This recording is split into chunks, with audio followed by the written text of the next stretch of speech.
Hello नमस्ते। मैं पायल आप सभी का स्वागत करती हूँ हमारे चैनल पे। देश दुनिया से जुड़ी हर खबर सबसे पहले पाने के लिए हमारे चैनल को अभी सब्सक्राइब कर लें। पीएम मोदी ने पाक नेशनल डे पर लिखा इमरान खान को पत्र, दी ये नसीहत। यूपी, राजस्थान, महाराष्ट्र समेत इन राज्यों में स्कूल और कॉलेज बंद, बोर्ड परीक्षा स्थगित। लुधियाना में कोरोना के नए स्ट्रेन की एंट्री, गार्डवासू के स्टूडेंट समेत 7 मरीजों में मिला UK variant. Corona vaccine, Chandigarh में 105 साल के बुजुर्ग ने लगवाई कोरोना वैक्सीन। सीनियर सिटीजन्स को तोहफा, एसबीआई अब 30 जून तक देगा ज्यादा ब्याज, आप भी इस तरह ले फायदा। पीएफ पर सरकार ने दिए राहत, अब सालाना 5 लाख रुपए तक का निवेश टैक्स फ्री। अगले महीने पटना से दरभंगा के लिए इलेक्ट्रिक बस, इन जिलों में भी जल्द शुरू होगी सेवा। आज लॉन्च होंगे वीवो के ये शानदार फोन, जानिए कितनी है कीमत और फीचर्स। दोस्तों, देश में कोरोना संकट फिर से बढ़ता जा रहा है। बीते 24 घंटों में कोरोना के 47,262 पॉजिटिव केस आए। इस दौरान 23,907 मरीज ठीक हुए हैं। बीते दिनों 275 लोगों की मौत हो गई है। केंद्रीय स्वास्थ्य मंत्रालय ने कहा कि महाराष्ट्र, पंजाब, कर्नाटक, गुजरात और मध्य प्रदेश में कोरोना के मामले बढ़ रहे हैं और संक्रमण के नए मामलों में इन राज्यों की भागीदारी 80.5% है। स्वास्थ्य मंत्रालय की ताजा जानकारी के मुताबिक देश में अब तक 1,17,34,058 लोग इस महामारी की चपेट में आ चुके हैं। इनमें से 1,12,05,160 मरीज ठीक हो चुके हैं, जबकि 1,60,441 लाख लोगों की जान गई है। फिलहाल 3,68,457 मरीजों का इलाज चल रहा है, यानी ये कोरोना के एक्टिव केस है। प्रधानमंत्री नरेंद्र मोदी ने अपने पाकिस्तानी समकक्ष इमरान खान को पत्र लिख पड़ोसी मुल्क के लोगों को पाकिस्तान दिवस पर बधाई दी। पाकिस्तान में 23 मार्च को पाकिस्तान दिवस मनाया जाता है। इस दौरान उन्होंने पत्र के माध्यम से पाकिस्तान की सरकार को नसीहत भी दी है कि पड़ोसी के साथ व्यवहार तभी चल सकता है जब पाकिस्तान अपनी नीतियों में बदलाव करे। प्रधानमंत्री नरेंद्र मोदी ने पत्र लिखकर कहा कि पड़ोसी देशों में भरोसे का रिश्ता होना चाहिए, आतंकवाद की कोई जगह नहीं है। पाकिस्तान से भारत दोस्ताना संबंध चाहता है और दोस्ती के लिए आतंक मुक्त माहौल जरूरी है। उन्होंने पत्र में लिखा है कि भारत पाकिस्तान से श्रद्धापूर्ण संबंध चाहता है। इसके लिए परस्पर विश्वास और आतंकवाद का अंत जरूरी है। कोरोना की देश में कई हिस्सों में एक और लहर के बीच इसके वैक्सीनेशन की दिशा में मोदी कैबिनेट ने मंगलवार को बड़े फैसले लिए हैं। अब तक अप्रैल से 45 एज के ऊपर के सभी लोगों को वैक्सीन लगाने की इजाजत दी थी। इसके पहले 1 मार्च से शुरू हुए कोरोना वैक्सीनेशन के दूसरे चरण में 60 साल से अधिक लोगों को वैक्सीन लगाई जा रही थी। इसके साथ ही 45 साल से अधिक के वे लोग जो किसी भी गंभीर बीमारी के ग्रसित थे।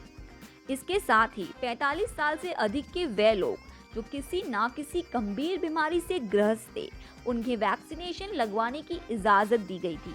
तो वहीं कोरोना वैक्सीनेशन के पहले चरण में फ्रंटलाइन वर्कर्स को टीका लगाने की इजाजत दी गई है। शहर के सेक्टर 15 सीनियर सिटीजन होम में रह रहे बुजुर्गों को कोरोना वैक्सीन लगाने के लिए सेक्टर 22 सिविल हॉस्पिटल में विशेष कैंप लगाया गया। सीनियर सिटीजन होम में 70 वर्ष से अधिक आयु के बुजुर्ग रह रहे हैं। यहाँ बुजुर्गों को निःशुल्क रहने, खाने और मेडिकल सुविधा दी जा रही है। कैंप में 30 सीनियर सिटीजन को वैक्सीन लगाई गई, जिसमें 105 वर्षीय बुजुर्ग ने भी वैक्सीन लगवाई। वैक्सीन के बाद सभी बुजुर्ग ठीक है। किसी में कोई साइड इफेक्ट देखने को नहीं मिला। बीते कई दिनों से चंडीगढ़ में कोरोना के मामले 200 से अधिक आ रहे हैं। चंडीगढ़ में 214 नए कोरोना संक्रमित मामले सामने आए हैं। देश भर में एक बार फिर कोरोना वायरस से संक्रमित मामलों में तेजी आई है। 15 से 21 मार्च के बीच एक हफ्ते में रिकॉर्ड कुल 2.6 लाख नए कोरोना केस सामने आए। इस तरह नए केसों में 67% की वृद्धि दर्ज की गई है। इससे पहले 20 से 26 जुलाई के बीच सबसे ज्यादा 34% की वृद्धि दर्ज की गई थी। लगातार बढ़ते खतरे को देखते हुए उत्तर प्रदेश, महाराष्ट्र, पंजाब समेत कई राज्यों में फिर से स्कूलों को बंद करने का फैसला लिया है। यूपी के मुख्यमंत्री योगी आदित्यनाथ की मौजूदगी में हुई हाई लेवल मीटिंग के बाद 24 से 31 मार्च 8वीं क्लास तक के स्कूलों को बंद करने का फैसला लिया गया है। राजस्थान सरकार ने कोरोना के बढ़ते संक्रमण के बीच जयपुर समेत प्रमुख 8 शहरों में नाइट कर्फ्यू लगाने का फैसला लिया है। इन शहरों में रात 11 बजे से सुबह 5 बजे तक कर्फ्यू रहेगा। राज्य सरकार के मुताबिक प्राइमरी स्कूल अगले आदेश तक बंद रहेंगे।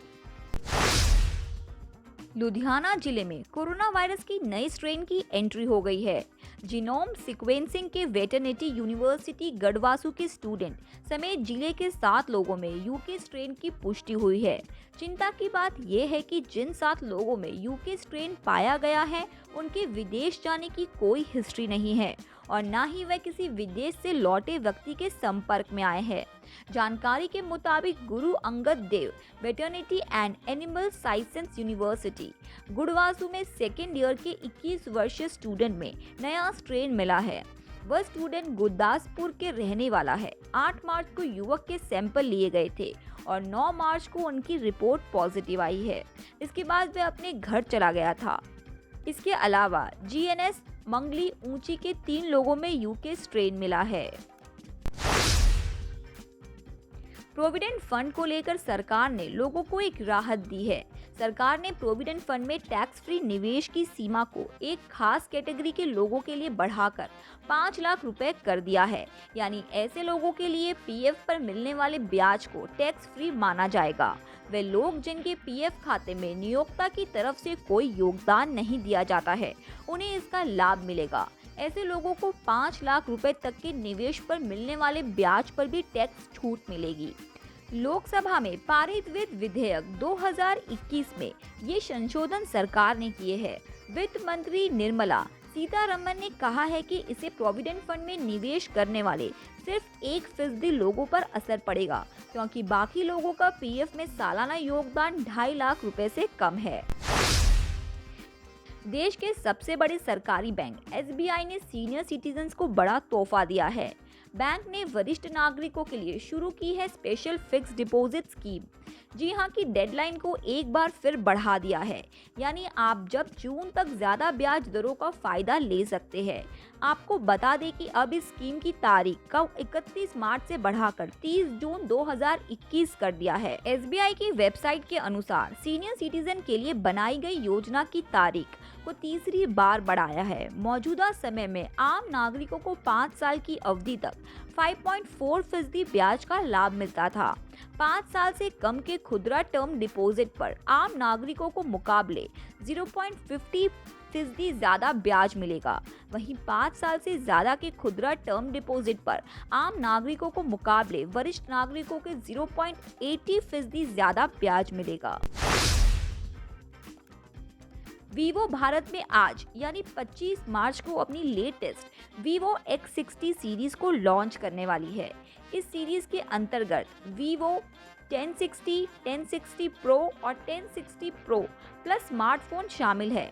लेकिन भारत में वीवो 1060 सीरीज के ऑफिशियल लॉन्च के पहले ही इन तीनों स्मार्टफोन की भारतीय कीमतें लीक हो गई है। बता दें कि कंपनी इन तीनों ही फोन को सबसे पहले चीन में लॉन्च कर चुकी है। वहां सोमवार को मलेशिया में वीवो 1060 और वीवो 1060 प्रो के ग्लोबल वर्जन लॉन्च हो चुके हैं। Vivo 1060 pro 12GB plus 256GB variant की कीमत 49,000 रुपए हो सकती है। Vivo 1060 Pro plus Vivo 1060 Pro plus 12GB plus 256GB variant की कीमत 69,990 रुपए होगी। देश के कई राज्यों से पटना एयरपोर्ट आने वाले यात्रियों को दरभंगा आने जाने के लिए अब बिहार की राजधानी से इलेक्ट्रिक बस मिलेंगी। इलेक्ट्रिक बस चलाने के लिए रजिस्ट्रेशन प्रक्रिया पूरी हो चुकी है। अप्रैल के पहले सप्ताह से पटना एयरपोर्ट से दरभंगा एयरपोर्ट के लिए इलेक्ट्रिक बसें खुलेंगी। परिवहन विभाग के अधिकार की माने तो मई तक पटना से मधुबनी, बेतिया, भागलपुर, दरभंगा, बोधगया के लिए एक इलेक्ट्रिक बस चलाई जाएंगी। इन जिलों में चार्जिंग स्टेशन बनाने के लिए जगह का सर्व किया जा रहा है। इसके अलावा सासाराम, आरा, बक्सर, पूर्णिया सहित अन्य जिलों के लिए बस चलाने के लिए विभागीय स्तर पर मंथन चल रहा है। अभी 25 इलेक्ट्रिक बस पटना पहुंच चुकी है, जिनमें से 8 चल रही है। 17 इलेक्ट्रिक बसों की रजिस्ट्रेशन प्रक्रिया फाइनल स्टेज में है। दोस्तों, आपको ये वीडियो कैसा लगा कमेंट सेक्शन में ज़रूर बताएं। वीडियो पसंद आए तो हमारे चैनल को लाइक, शेयर, सब्सक्राइब ज़रूर करें।